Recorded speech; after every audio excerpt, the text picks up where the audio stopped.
الشيطان اللعين الرجيم أعوذ بالله من الشيطان اللعين الرجيم بسم اللہ الرحمن الرحیم۔ سورہ مبارکہ فاتحہ الحمدللہ رب العالمین ہم نے پہلے پڑھی اور اس کا ترجمہ بھی پڑھنے کا شرف حاصل کیا۔ اس کے بعد سورہ مبارکہ اخلاص کی تلاوت ہوئی، اس کا ترجمہ بھی پڑھا۔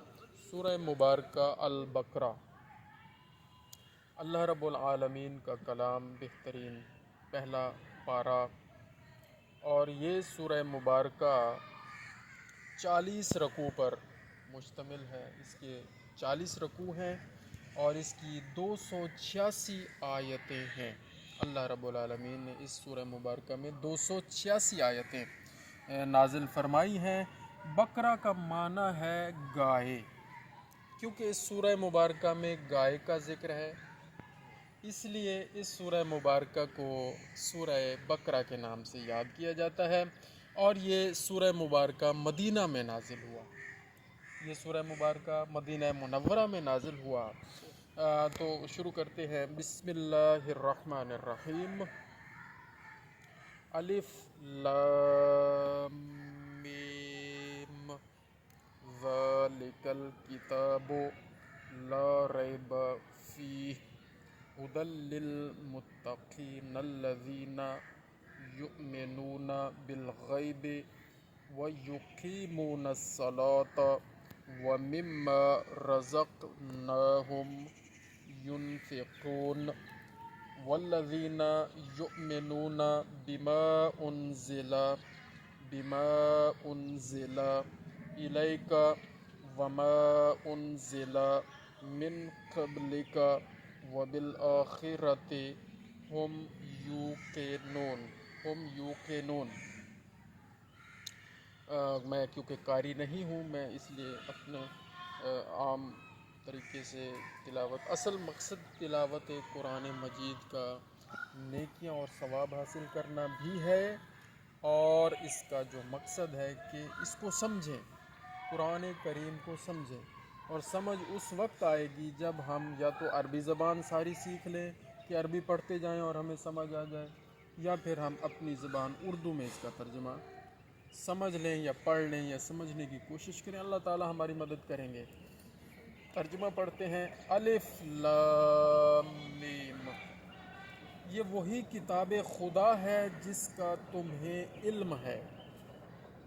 اللہ اکبر۔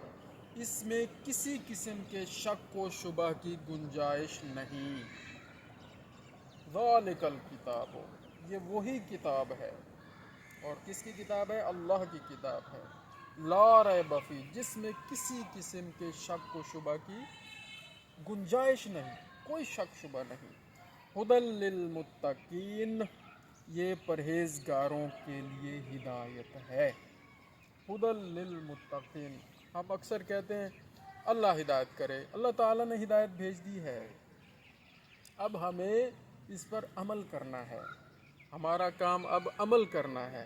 ہدایت آ چکی ہے قرآن کریم کی شکل میں اور فرقان حمید کی شکل میں، اور جو اس قرآن کریم کو لانے والے ہیں سید الانبیاء حضرت محمد مصطفیٰ صلی اللہ علیہ وآلہ وسلم، انہوں نے اس پر اتنا عمل کیا کہ ان کی زندگی ہمارے لیے نمونہ عمل ہے، ان کی زندگی ہمارے لیے اسوہ حسنہ ہے، کہ انہوں نے جو عمل کر کے دکھا دیا، اگر اس کو کھولیں تو وہ قرآن ہے، اور قرآن مجید کو پڑھیں تو وہ زندگی سید الانبیاء حضرت محمد مصطفیٰ صلی اللہ علیہ وآلہ وسلم و اہل بیت اطہار ہے۔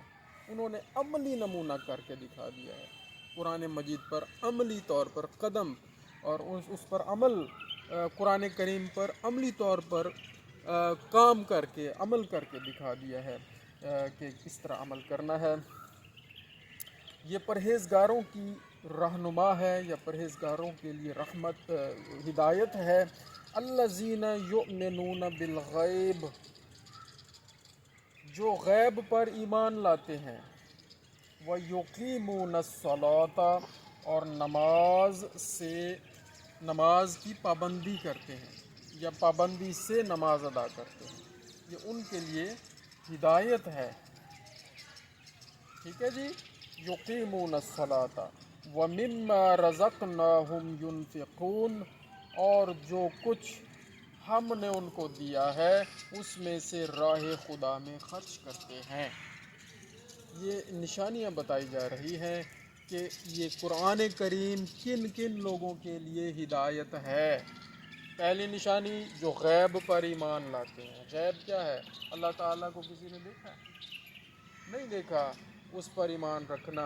ملائکہ کو کسی نے دیکھا ہے؟ نہیں دیکھا، اس پر ایمان رکھنا۔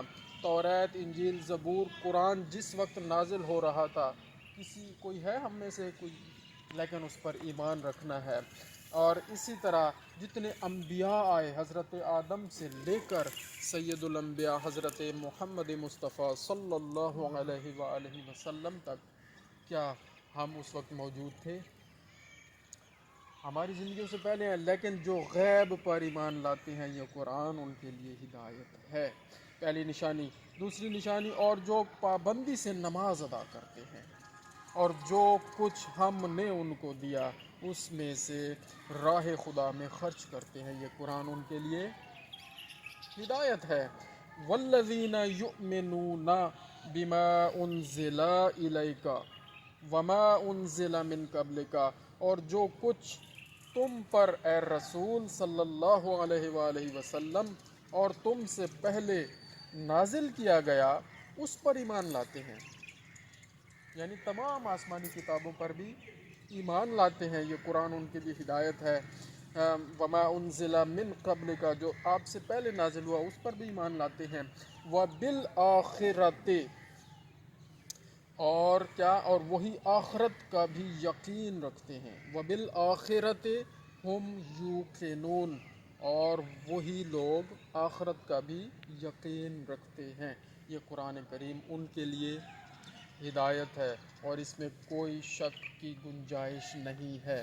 تو اللہ تعالی ہمیں اس قرآن کریم پر عمل کرنے کی توفیق عطا فرمائے۔ یہاں پر الف لام میم پر نشان لگا ہوا ہے، اس نشان کی تفسیر اس حاشیے پر دی گئی ہے۔ یہ نشان نمبر 2 ہے جی، اس کی تفسیر یہاں حاشیے پر ہم پڑھنے کی کوشش کرتے ہیں اور ڈھونڈتے ہیں کہ وہ حاشیہ نمبر 2 کہاں ہے۔ اس سورہ مبارکہ میں خداوند عالم نے بہت سے امور کی تعلیم فرمائی ہے۔ اس میں بعض کو اجمالاً میں بعض کا اجمالاً ذکر کرتا ہوں۔ اس کو قادر مطلق سمجھنا، کیونکہ اس سورہ مبارکہ میں اس نے اپنی قدرت کاملہ کے اظہار کی غرض سے ایک عظیم الشان واقعہ